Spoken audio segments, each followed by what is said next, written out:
Emma Raducanu was left in tears after being forced to retire from her second match of the year. She's got an ankle problem, and this is just 11 days before the Australian Open starts in Melbourne. The 20-year-old visibly upset as she left the court at the start of the third set in Auckland at the ASB Classic after her latest injury setback. Really good in the first set, won it 6-love, dropped the second 7-5, having come back from a breakdown.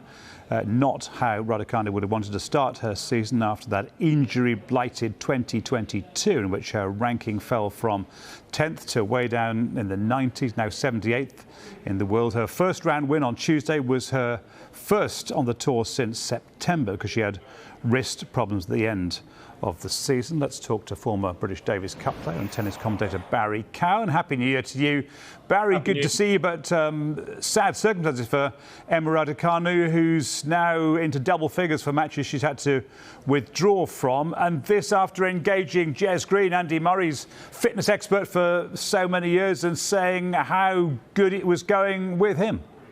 Yeah, and really unfortunate for Emma, and it was one of those sort of freak injuries that can happen. Any tennis player, or most tennis players at some stage, have rolled their ankle. But if we sort of go back to how it happened, it was at 5-5 in the second set. At a time, it looked an innocuous, it looked more like a slip, Nick, than a rolled ankle. My mind, whenever I see someone with their ankle, my mind always goes back to Paul Zverev at the French Open last year, and what a horrific sprain that was. And we didn't see Zverev for the rest of 2022. So it's certainly not in that category by any means. But she played for another couple of games, lost the second set, then called the medical timeout, then had her ankle strapped. And sometimes it can really feel uncomfortable when you have your ankle strapped as heavily as she did. And unfortunately for Emma, she was only able to play 1 point in the third set. So let's wish her well, because the off-season, from all accounts, was very, very positive. And when you start a new season, it's always with renewed hope.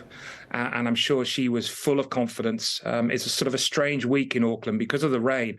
They were actually playing indoors today for her match. So it's still quite a while to go for the Australian Open, and I would expect her to be fine to be able to play in Melbourne a week on Monday. However, with a rolled ankle, initially, if it's a really bad one, you call the medical timeout. In her case, I think she'll find out more tomorrow morning when she wakes up.